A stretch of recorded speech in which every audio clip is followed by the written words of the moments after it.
does the late night talk show for Hey, there he 97 is. Fan. Hey, Barry. Here we go.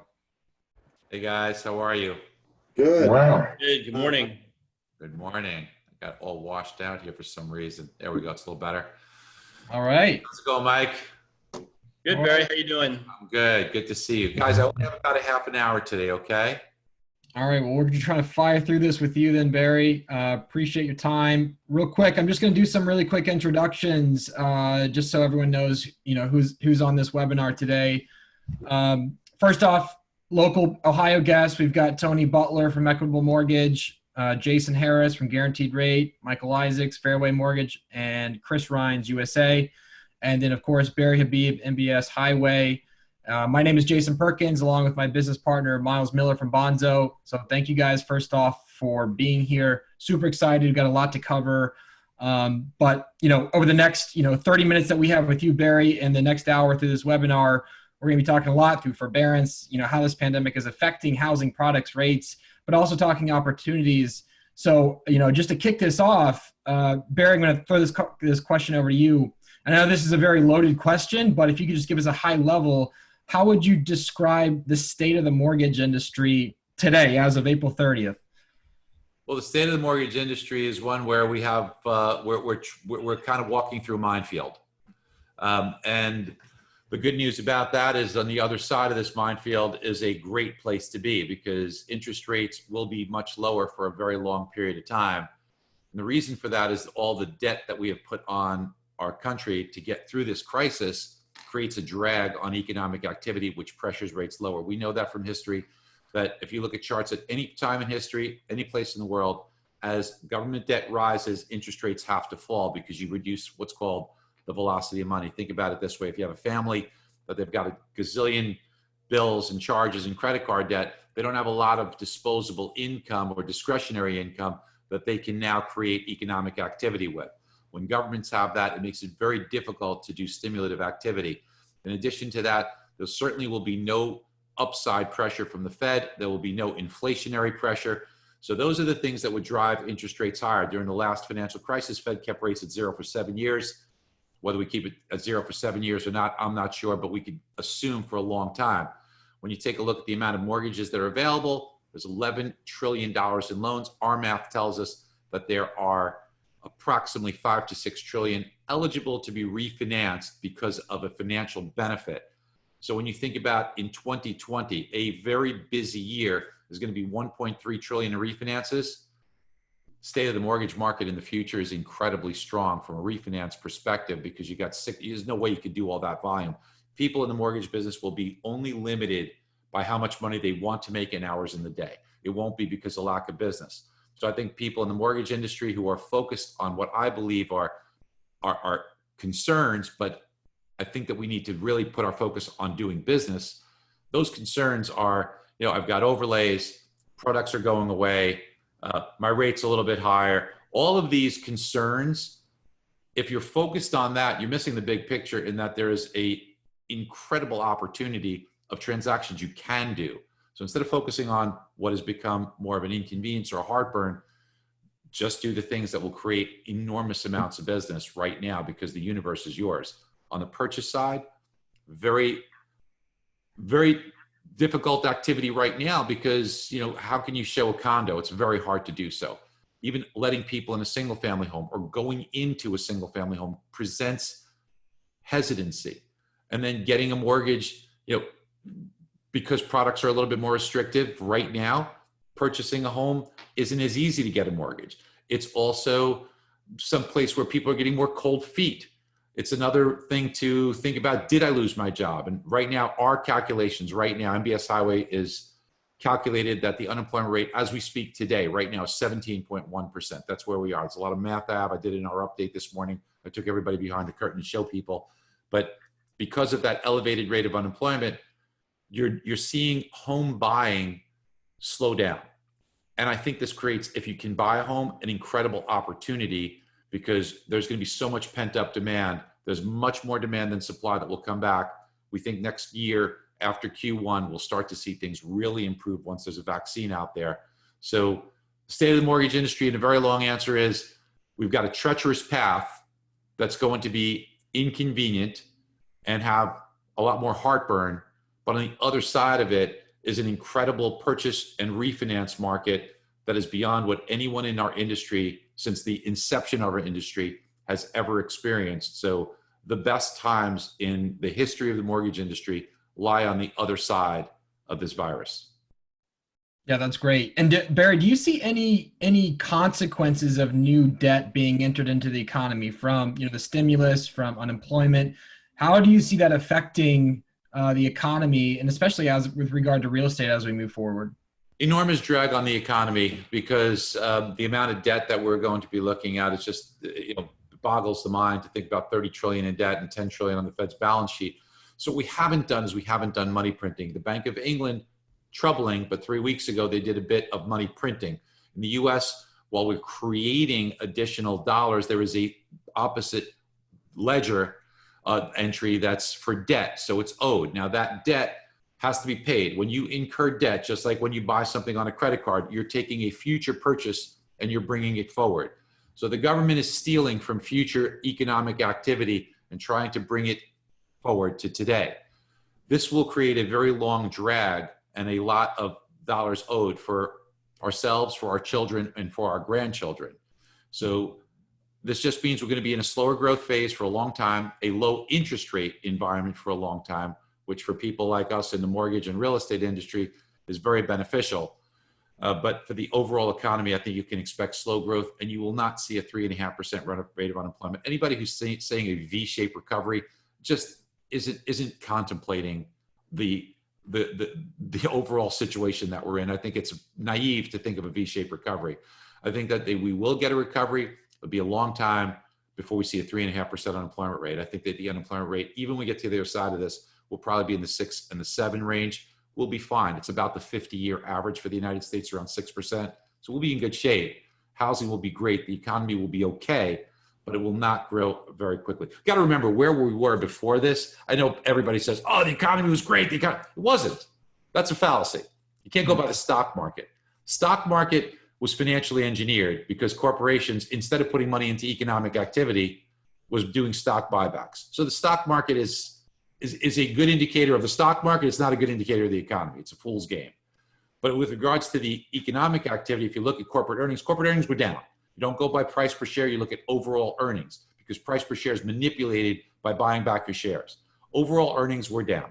We were running huge deficits. If times were so good, we should have been running surpluses. So we were headed for a recession anyway.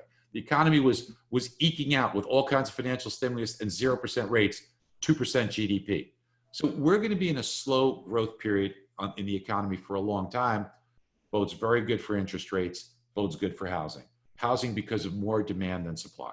Do you think rates will drop below where they're at today? Rates should right now be at 2 3/4 to 2 5/8 at 0%, at 0 points. The reason why we're seeing an elevated level is many things. You've got capacity is one, and companies are doing an incredible job in the mortgage industry. 2008, 2009, the financial crisis, you were in the mortgage business. You kind of said it like, yeah, I'm in the mortgage business. Today, I think we should be so proud because instead of a badge of shame, it's a badge of honor. It is really being almost heroic what the mortgage industry is doing. We have turned on a switch to stay at home and haven't missed a beat. Put up with all of these additional obstacles and still doing incredible amounts of business, and that business is helping families to save money and putting them in homes. We're going to see the interest rate environment have this capacity premium for a little while and probably stay the same. But we've also got a premium that's in there right now based upon the fact that will loans pay. We haven't experienced that before. 90-day delinquencies were at 1.2%. We know that's going to be elevated because we know there's a high correlation between the unemployment rate and people paying their mortgage. So at 17% unemployment rate, there is an elevated premium that's going to be in loans right now. So when you take a look at where we are with overlays, with risk premium, with capacity premium, we're at a much higher level than where the natural state of interest rates will be. As we go into this new world, as we get into hopefully a vaccine by the end of the year, and then ramping up production, and then the Herculean effort of inoculating a 330 million population in the United States and around the world, you're probably going to be somewhere in Q2 of 2021 before things start to feel like, hey, I'm going to hug everybody and be out there and go into a crowded restaurant, bar, sporting event, whatever it is. I think that we will see an elevated rate of unemployment until we get there, and then the high debt levels keep the unemployment rate higher than where it was. So interest rates are going to be great. They're going to be in the 3% range, maybe a little bit higher than that for a very long time, making $6 trillion available to refinance, plus the purchase environment, more volume in business than we can handle. Good. So I want to move this over to a very topical point right now, because we've been hearing this a lot tossed around, but that's the thought of forbearance.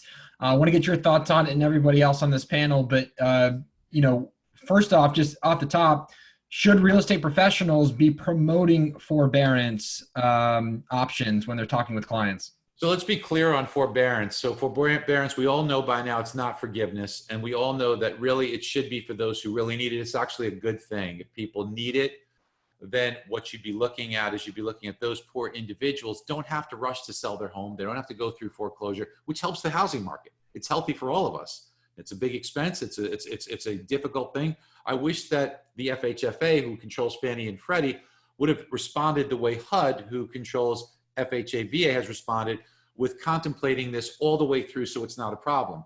Problem that we have in forbearance is that, number one, from a consumer's perspective, they need to be educated that that money has to be paid back. And if they think there's going to be a benefit for them financially, there is none.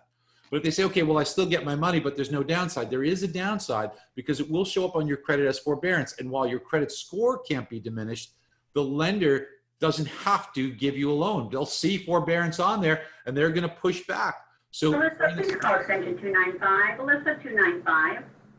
So during this incredible period of time where interest rates will allow you to refinance, pull cash out, pay off your debts, buy a home at a discounted price, and see all this appreciation, you're going to be out of the game.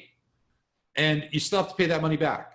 So this is a crazy thing for people to do. So the money's going to sit in my checking account. Maybe I'll make $10 on it instead of making my payments. So if you can afford to make your payments, make the payment. Not only is it morally correct, financially, it's much wiser, and there is a significant downside risk.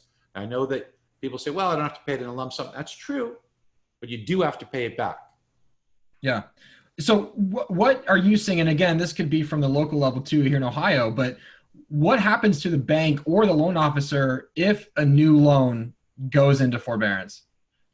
Well, from the lender's perspective, that's the big one. That lender now, if it's a HUD loan, they're okay.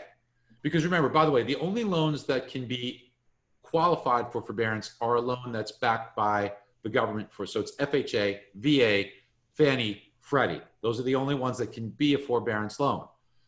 So if it's a Ginnie loan or a HUD loan, so FHA, VA, no problem. Really no difference, you're good. If it's a forbearance on a Fannie Mae or Freddie Mac loan, which is FHFA, lots of initials here. So if you're in that camp, then you can claim forbearance. And the problem with that isn't so much that it is a forbearance loan of an existing issue, or if you ran into trouble. So listen, I've got my mortgage. I took it out 2 years ago on a home, and now I've lost my job, so I want some forbearance. Okay, the lender's perspective there is it's a little bit hard on me because I got to make up to 4 months payments before the FHFA kicks in and they kind of take it over. So there's a heavy burden of exposure and cash flow there that's going to be very, very painful. But what's even more painful is if that's a first payment default. This is the real critical issue. This is why what you brought up before, Jason, is so important, that if you're a realtor, you're going to be killing yourself, okay? So, and I'll explain why. If you do a first payment default, then that loan is not eligible to be sold to Fannie and Freddie. So what do you do with it? Well, if you already sold it and they default, you got to buy it back, which means that's going to sit nowhere but on your warehouse line. A warehouse line is your line of credit. So when a loan goes to closing, you tap into your warehouse line, you use that money, and then when you package it, you put it all together, you got a nice package, you send it to the investor, and the investor reimburses you so your warehouse line goes back up. You can do that twice a month. But if you have to buy back one $300,000 loan, that means twice that amount is a limit of what you can loan. And then what happened under a lot of pressure, Mark Calabria, the director of the FHFA, said, okay, we'll buy that, but you're going to have to pay 700 basis points. Now, we'll only buy it on a purchase or a refinance that doesn't take more cash out than it pays for the closing costs. So that makes a cash out refinance, which could really help reduce debt for people, very tough to get, because who wants to pay 7 points on that? So right. What are my choices as a lender? My choices are, well, I don't do them, or I do them, and now that's 700 basis points. I kind of factor in a premium on all my loans because I don't know which one's going to go belly up on a first payment default. So I'll have to raise prices for everyone, making everybody's loan more expensive. And then the other one is I'll play a game of chicken where I'll wait, see if their payment's made. If the payment's made, I'll sell it.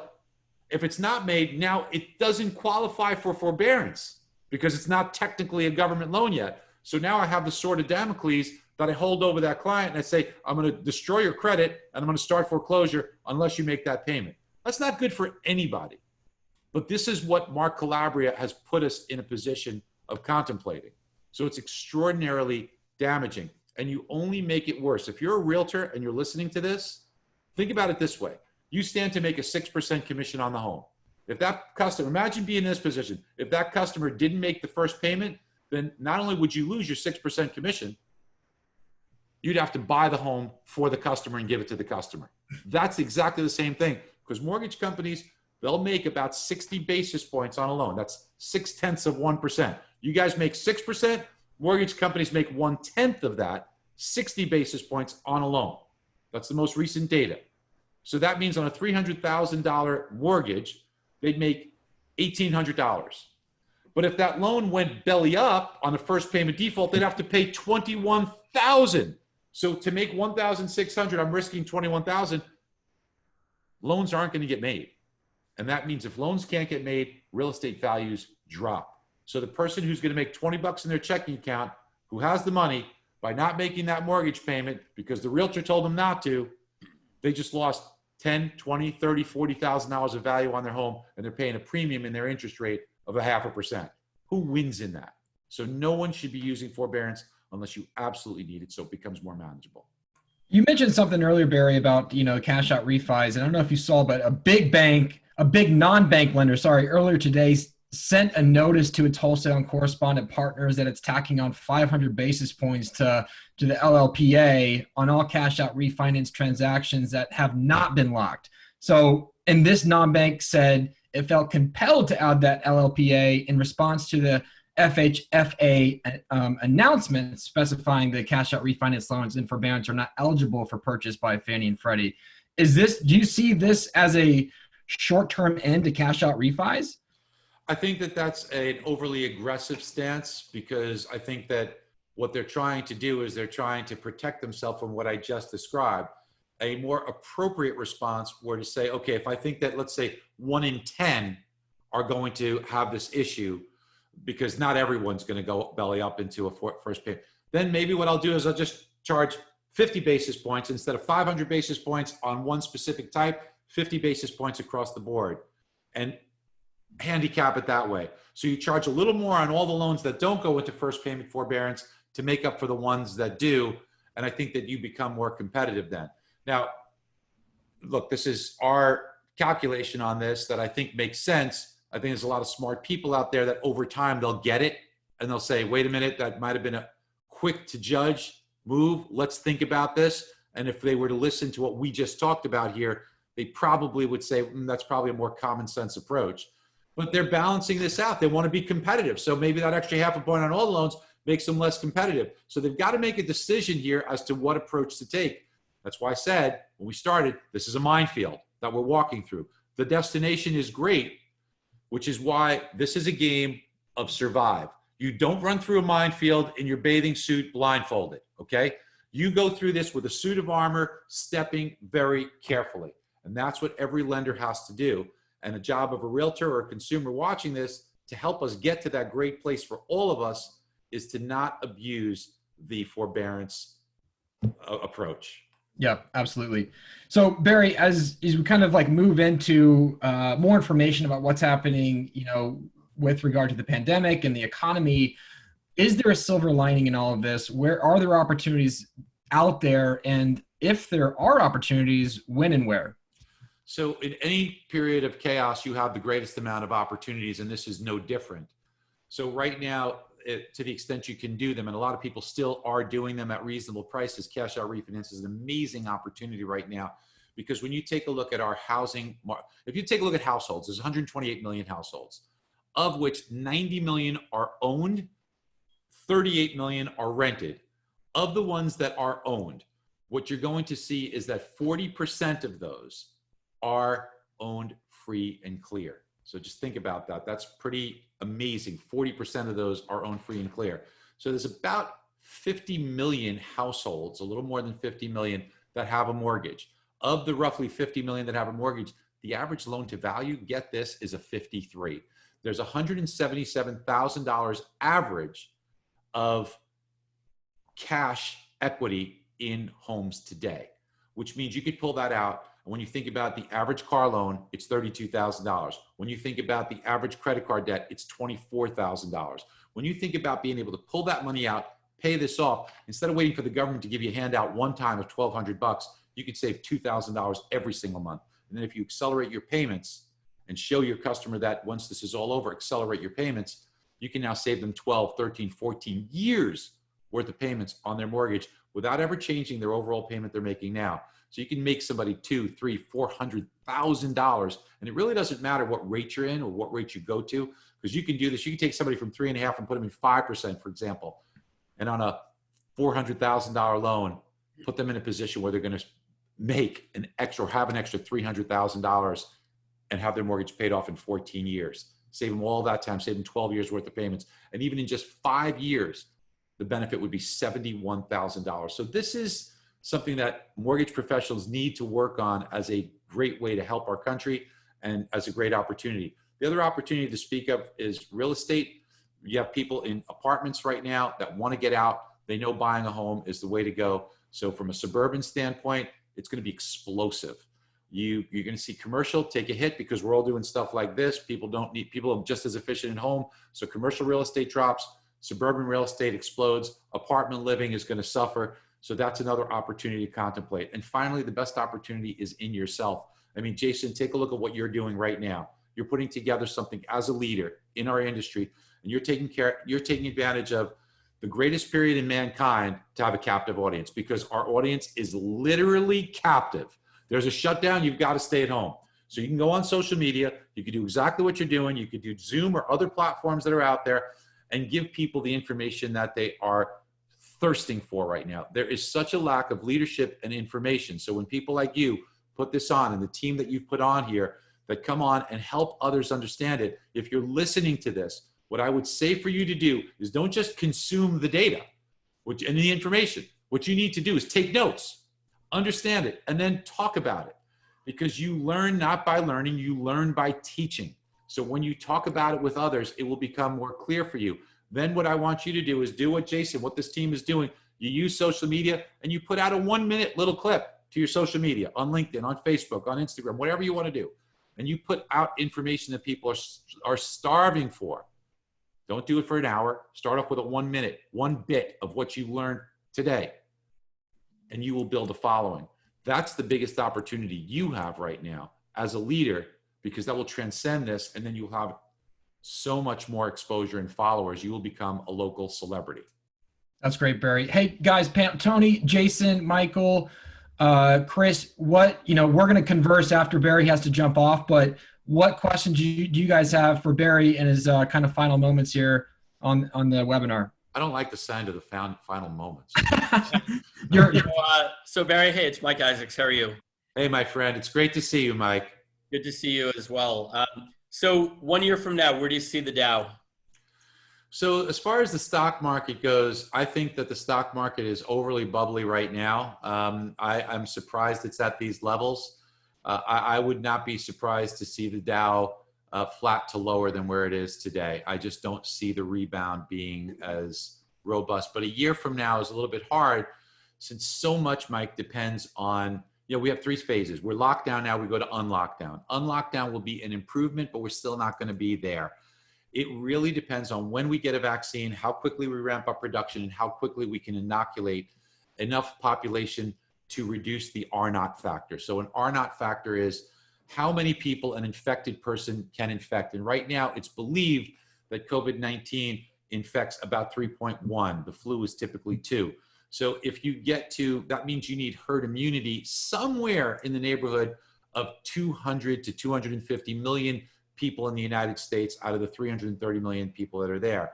To give you a point of reference, the only reason we still have flu in the United States is because we don't get everyone inoculated. If everyone would be inoculated, flu would go by the way of measles, flu would go by the way of polio. It would be the same thing, you'd kill it.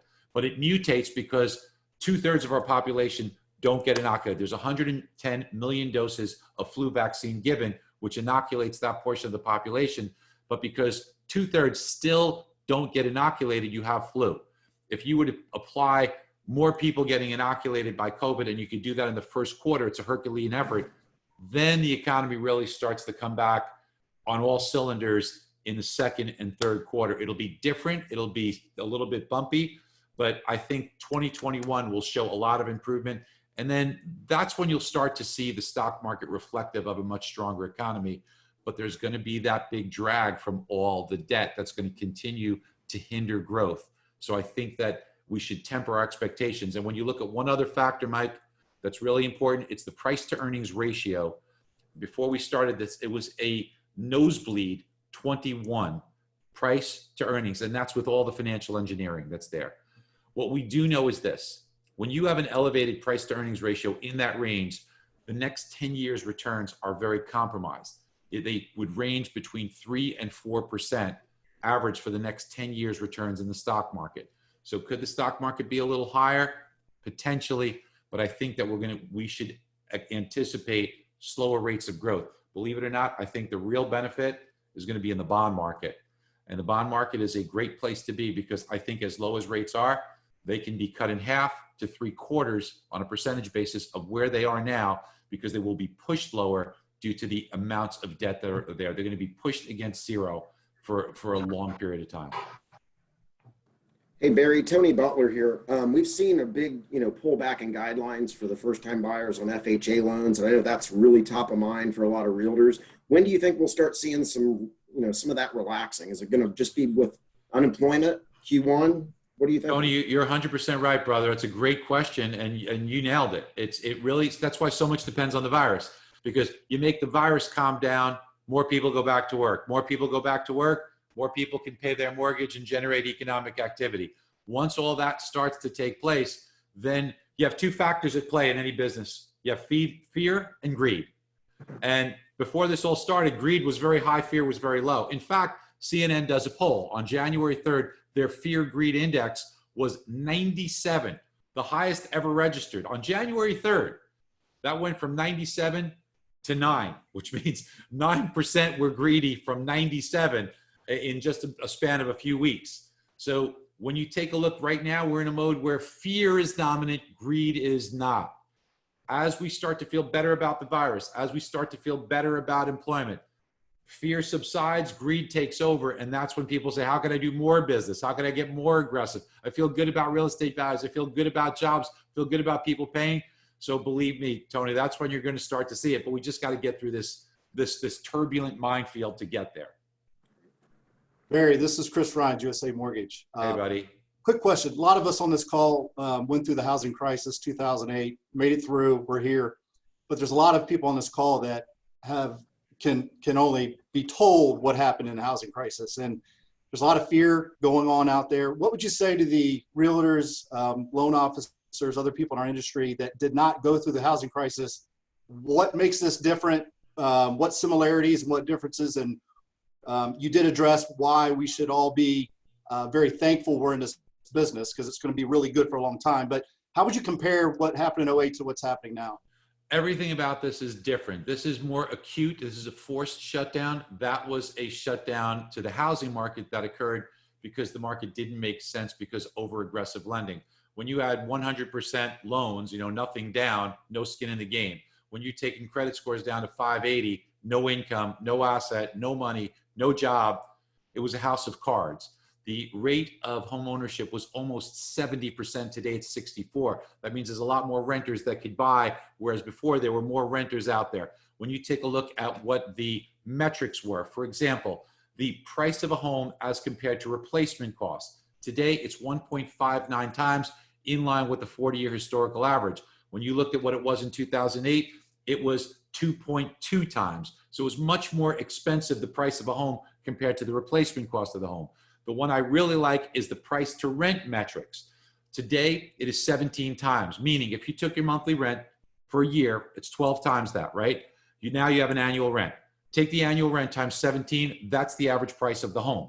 When you look at that metrics, it compares very favorably to where we were in 2008 and 2009, when it was 24 and 25 times respectively, which tells you that things were very expensive compared to a rent, making rents more attractive, making home ownership less attractive. Here, we're much more in line with the 40-year average, making home ownership much more attractive than renting. Then the big one for me is the demographics. There is simply much more demand than there is supply, and that will continue. To look at this, when you look at the age of a first-time home buyer, the median age is 33 years old. So let's go back 33 years ago to when these people were born. They were born in the mid to late 80s. If you look at birth rates from them, you see it go up like a staircase. For the next 7 years, the amount of people that will be coming to market that are going to be leaving mom and dad's shelter and now either buying or renting a place, the amount of people that will be coming into the marketplace will be greater and greater and greater every year for the next 7 years. When you look at inventory levels presently at a 40-year low, I mean, it's in the last 40 years, our population's gone up significantly, yet the sheer amount of inventory is at a low of 40 years. So that's an exponential issue, because now it's not just the same as it was 40 years ago. It's more dire because there's so many more people that need to buy a home. So this will continue to put upside pressure on real estate. So it is nothing like it was back then.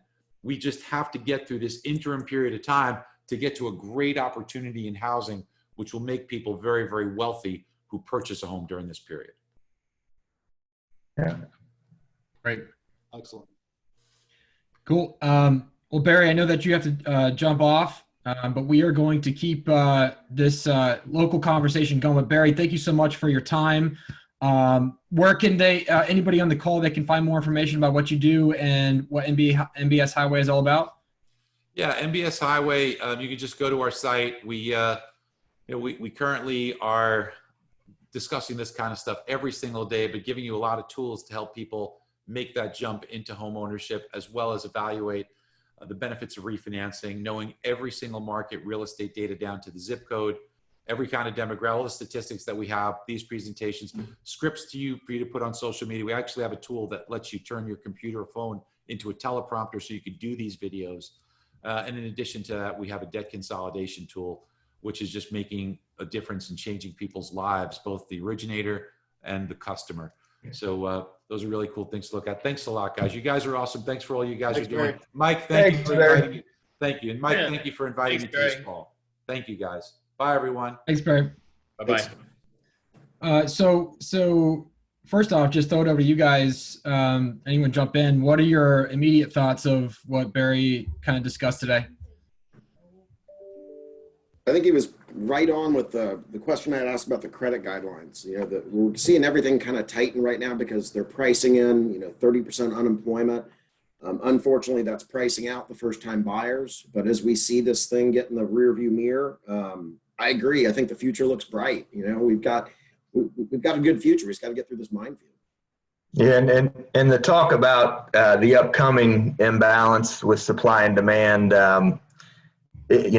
here in Columbus, I'm sure everybody on the call is aware, we're dealing with that in an acute way already. So, I think locally, certainly the future is very bright. Even in this environment, we're seeing, a tremendous demand for property. It's typical, especially on homes that are, below that $350,000 price point that, 5, 10, 15 offers. And so, I think the outlook long-term nationally is great, and locally it's, I think, fantastic. So really excited about that. Jason, as far as the mortgage industry is concerned, Yeah, I would agree. I've been doing this for a long time. I know most of us have been in the industry for a while. And purchase and refinance have always acted sort of like a hedge for each other. You know, if you look back at the housing crisis in 2008, 9, 10, people just stopped buying homes. A lot of, agents became really good at foreclosures, and, the real successful agents just, changed their model and did what they needed to do in order to be successful. But for a while, people just didn't buy homes, but rates came down to historic lows, and we all started doing lots of refinances. And at one point, we might have been 90% refinance back then. And as long as I've been in the industry, it seems like either refinances, rates are low, or the purchase market is really hot. And a lot of that is caused, right, because when the housing market slows down, it means there's a recession coming, or we're in a recession. It means that, people aren't buying homes, and the Fed, in order, to try to stimulate the economy, has very few levers, but two of the levers that they have that they can use to stimulate the economy is either to create liquidity by buying mortgage-backed securities and forcing interest rates to come down, or just monetary policy and lowering the Fed funds rate. And what we're seeing, so, at that time when housing slows, refinances pick up, refinances slow, housing picks up. And, when housing picks up, rates are typically on their way up. And so refinances slow down. And I think we're going to see something unlike most of us have seen, in our lives, which is, I think you're going to have a very robust housing market and a very robust refinance market. And, that's sort of the perfect storm for those of us that are in the mortgage industry. So yeah, I would agree. I think we're going to see a couple of really great years for our industry. Mike, we kind of talked about this a couple days ago, but obviously the kind of window shopper buyers, we're gonna lose some of that, but we're gonna see, I guess, more qualified, quote unquote, air quotes, buyers out in the market. Do you still see that there's going to be, for realtors out there listening, do you still feel like there's going to be as many offers on homes, prices in Columbus going $20,000, $30,000 over asking price? Or do you think we're going to see a more leveling out as far as, home prices and what homes are going for? So, personally, I think it's going to get worse before it gets better, because now that we're really approaching buying season, now that the stay-at-home order is going to be lifted on May 4th, you're going to see a lot more buyers come into the market, right? It's certainly, the market's going to shift from a move-up buyer market to a first-time home buyer market. We've had a really nice balance, I think, over the last couple of years of move-up buyers and first-time home buyers. But I think what's going to happen is you're going to see a lot more first-time home buyers come into the market. First-time home buyers don't have a lot to risk right now, right? They're renting for $1,500 a month. They can buy a house with as little as 3% down, potentially less if they do, some sort of a down payment assistance program. And, for a lot of first-time home buyers, getting into a brand new house is not much more expensive than leasing a new apartment, putting down a security deposit and first month's rent.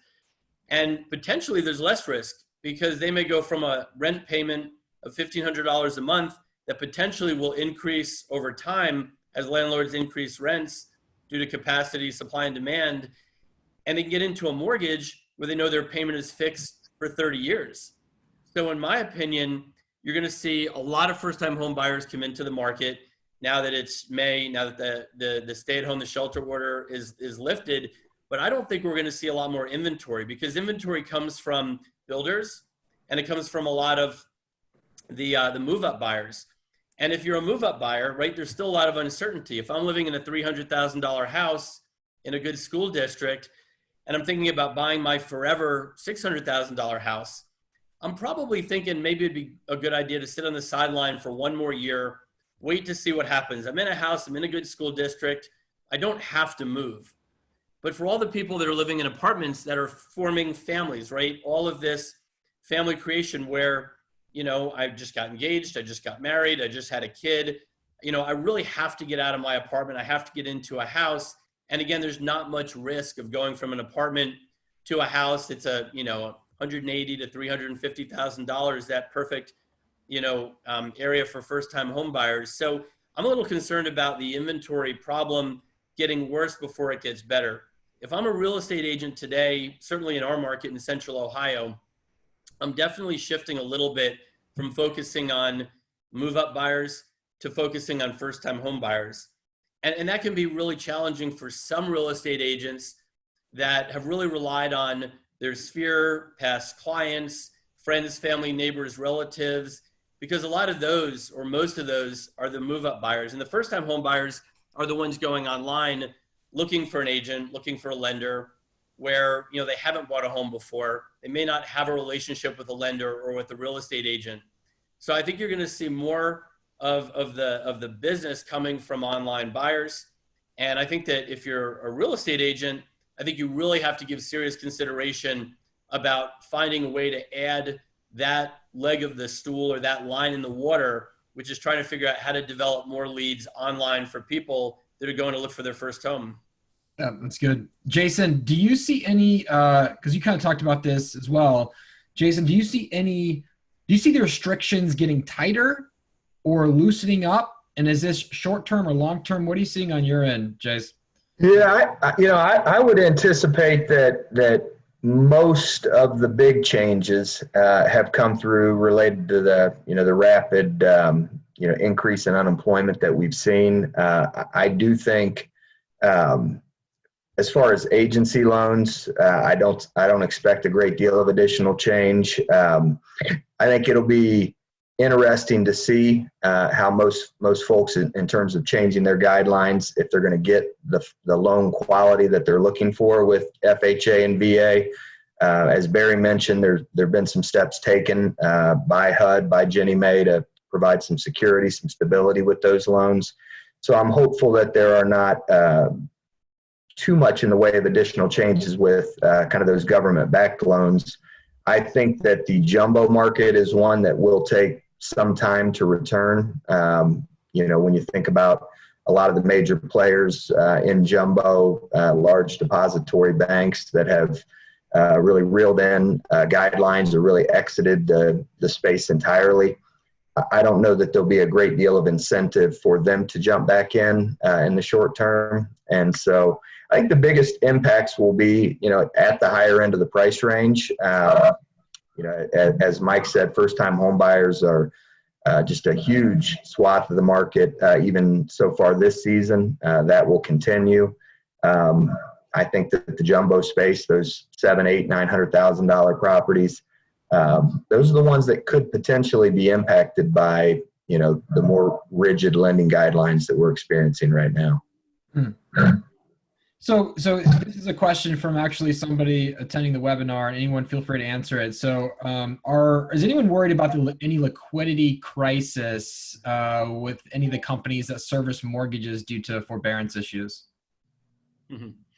That's a great question. One of the things that I read not that long ago, probably end of March, early April, when the FHFA announced the forbearance program, they said that most servicers could probably withstand 1 month of forbearances. In other words, 1 month of not receiving payments on some percentage of the loans they service, and having to advance the P&I payment onto the bondholders and make the tax and insurance payments, but that most servicers couldn't withstand a second month of that. So, they just announced the forbearance plan, I don't know if it was late March or early April, and most people had probably already made their April payment, and, not that many people were unemployed. It's hard to sometimes fathom that, this whole crisis really only started about 6 weeks ago, and every month more and more people have been getting laid off. This week, I don't know what the number was. I think it was 3.5 or 4 million more people, and we've approached 30 million. So, it's hard to say, right? I mean, the FHFA came in and, tried to backstop servicers by saying that, you have to make the first 4 payments, but if somebody doesn't make 4 payments, you don't have to make the 5th payment. I don't know that that's good enough. I don't think that that's really going to help. By knowing that, it's not endless, by knowing that at some point you can stop making those advances for servicers, I think that will give servicers the ability to go to some of their lenders and borrow money, because at least there is some sort of a backstop, where if there was no end in sight and there was an unlimited time frame where servicers would have to make those advances, I think it would have been hard for lenders to go borrow money. So I think for some of the servicers that service a lot of, Fannie, Freddie loans, I think they are going to have some liquidity issues. It's hard today to borrow against your MSRs, right? Typically, those servicers can borrow against the servicing because, that's a very liquid asset, but the value of the servicing has come down so significantly, almost to half what it was and potentially less, that there's not much, there isn't much of an asset there to borrow against. So I think you're going to see some liquidity issues for sure. And some of the biggest servicers, right, like Mr. Cooper, Quicken potentially, Freedom Mortgage, some of the biggest servicers I think are going to have the biggest challenges, and they may have to go to the government for some sort of support if a large percentage of the loans that they service go into forbearance. Yeah, that's true. And before I get to, because it's 11:20. So before I get to opportunities in the market, Chris, we talked about that. Tony, I want to ask you a question just about, you had a really good point about this on how to communicate forbearance, from a realtor perspective to the client perspective. You had a really good point in that, and I wanted you to touch on that. How should real estate agents and even other loan officers be communicating forbearance, I guess, air quotes, opportunities to their clients? Carefully. Every servicer is going to have some different guidelines. And I think everybody and every bank was so quick to let their clients know that they're to help, and the government was so quick in putting their actions together. I think everybody's still writing their plan too. Like, you can get your 3 months, forbearance, but then in the 4th month, we've got to relook at it. Who can come up with 4 payments on the 4th month, right? So for a lot of people, it's not even a good solution, but they need information. And I think for realtors, they need to really kind of drill it home that, hey, it's kind of best for everybody if the people that can make the payments. That way the people that need it have it, right? Because if we all go and do it and we don't need it, it's not going to be around for everybody. Knowing that it's not a free lunch, I think, is really good. But what I would also say is, if you're a realtor out there and you get a client asking you, get them to somebody on this panel, right? Have them call their local non-servicer lender and let us have a conversation with them, because we might be able to fill in the gaps. We might be able to let them know what the downside is, right? Will they be able to refinance in 6 months if rates are lower if they do the forbearance? It's a good question, right? Guidelines change. I think prepping those clients and the realtors that are on this call, putting them in contact with your trusted lender, whoever that might be, I think is the first step. Like, even though we can't do the actual forbearance, we can have that conversation. And I know everybody in my industry, we want to talk to these people.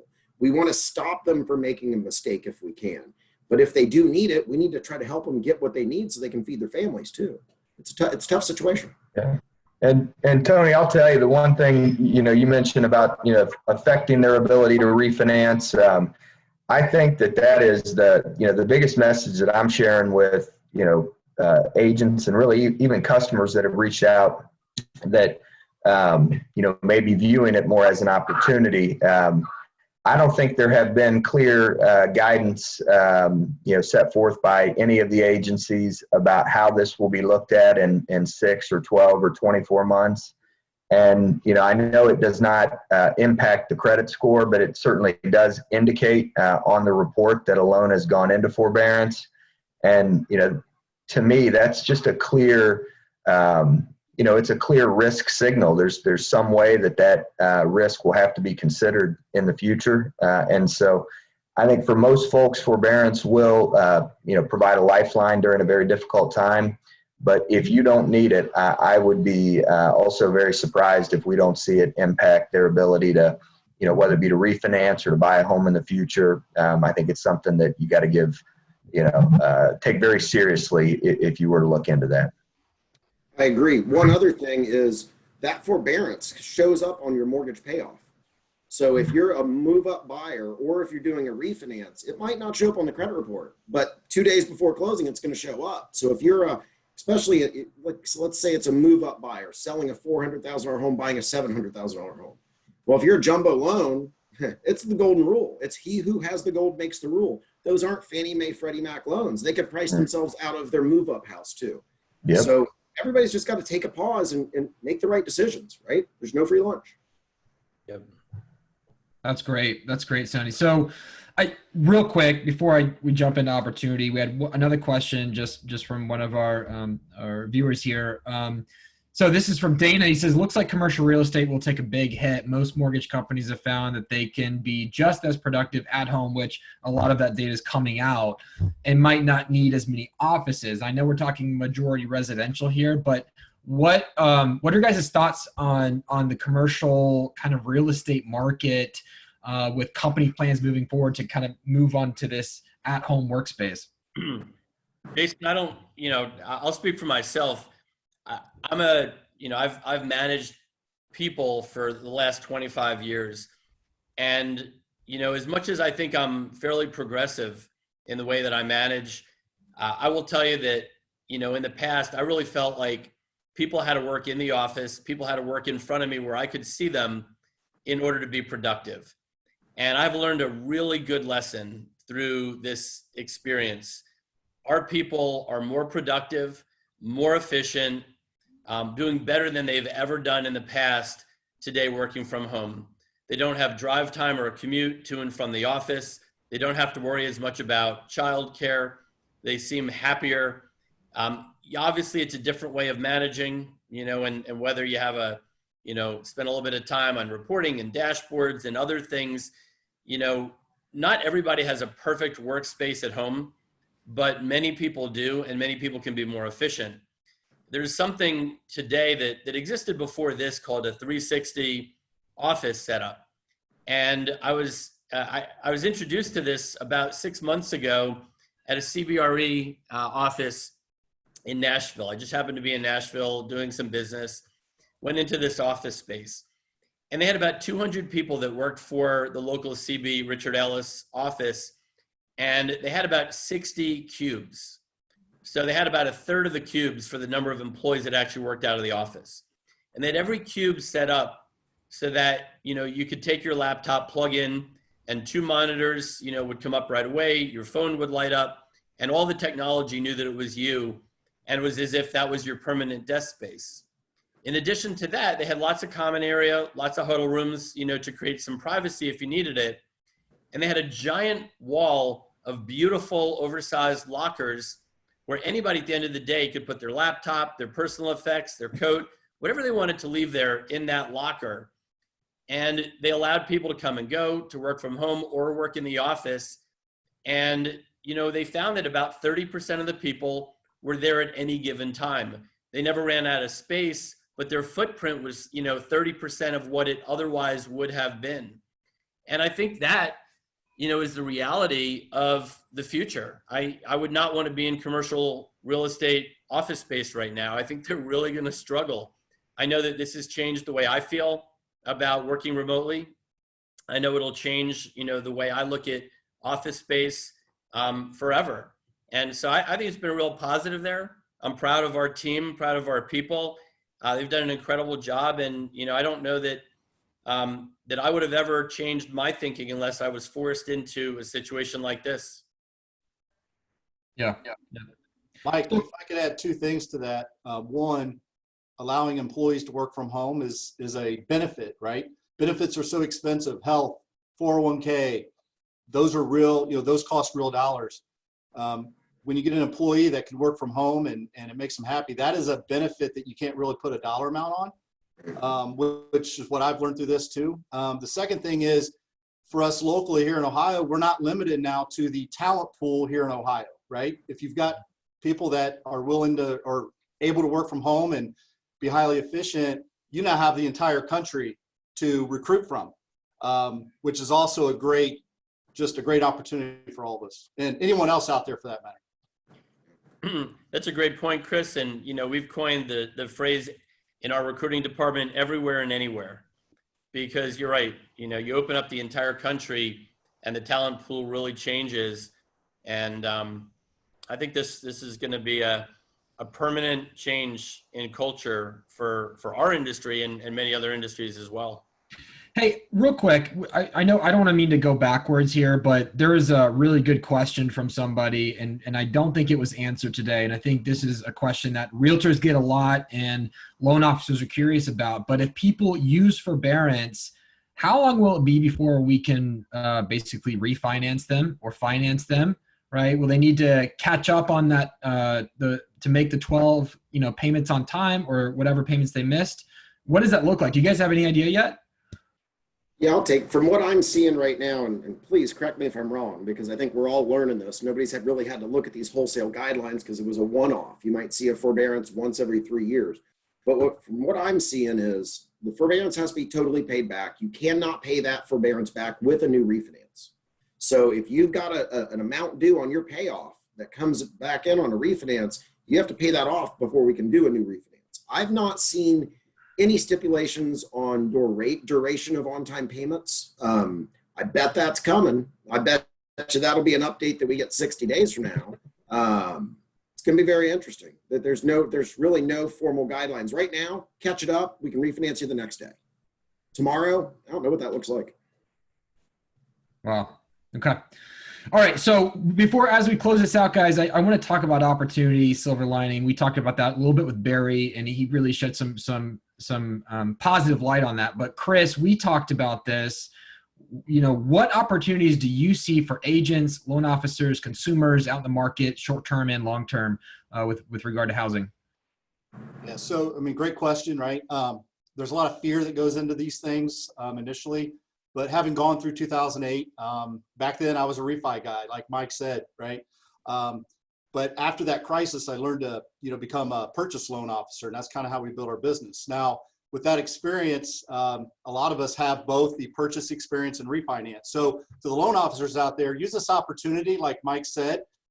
It's a great opportunity for both right now, refinancing and purchases. Okay, so really hone in on your skills. You got the time to do that. There's opportunity here, and unfortunately, there's going to be those that are doomsayers. So to everyone out there, real estate, title, mortgage, stay away from the doomsayers or the doomsayers. Just ask yourself what's possible. The other thing is, I listened to a podcast yesterday, and it was a loan officer, how she's changed her script when she speaks with a client. So this would be for real estate agents and loan officers. The very first question she asked to a new client is, how are you doing? Like, just stop and pause. How are you doing? How is your family doing with this COVID? And just listen, that is an opportunity that if you're not doing that currently, you're missing the boat. You're going to forge a relationship with that prospective buyer. It's just going to go far, and you're going to learn what their hardships are. I've heard people say we're all in the same boat. We're not all in the same boat. We're all in the same storm, right?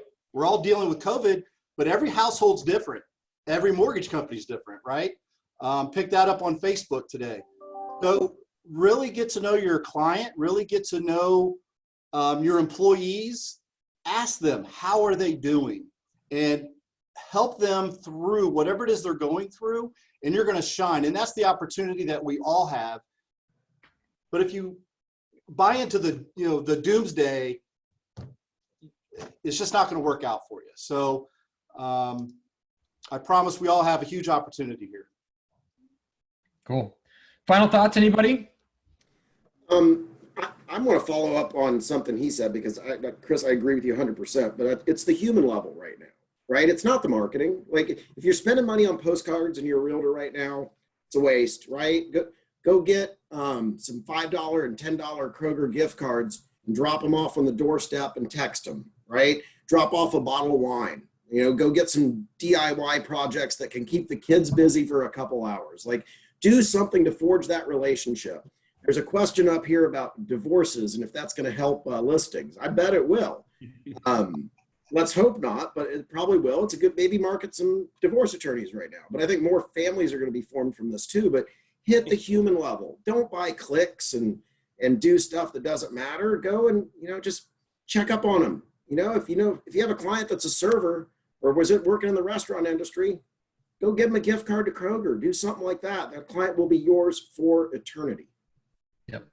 Yeah, and I would also say I think expertise is going to be at a premium over the next year. It's both in real estate and mortgage. It's been maybe a little easier to be in these professions over the last couple of years than it was back in 2009, 2010, and I think we're seeing a return to a tightening credit requirements.